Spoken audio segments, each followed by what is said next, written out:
Hey everyone! In today's video, I'll show you how to download Adobe Lightroom for free on your PC or Mac. To get started, click the link in the description below, which will take you directly to Adobe's official website. Once you're there, select the Start Free Trial option. You'll see 3 plans: individual, business, and students and teachers. For this walkthrough, we'll proceed with the business plan for a 14-day free trial, which should be sufficient time to test it out. Click Continue and enter your email address, then press Continue again. You'll then be asked to fill out a short form with your personal details and payment information. Adobe won't charge you until the free trial is over, and you can cancel any time before that or subscribe if you like what you're testing. Once you've completed the form, hit Agree and subscribe. On the next screen, you'll create a secure password for your new Adobe account.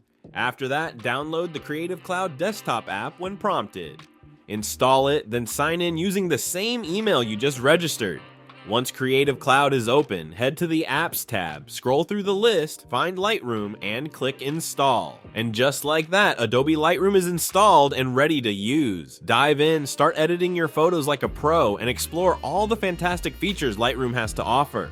Don't forget to click the link in the description to try Lightroom and the full Adobe Creative Cloud Pro suite for free today. If you found this helpful, hit like and subscribe. Thanks for watching.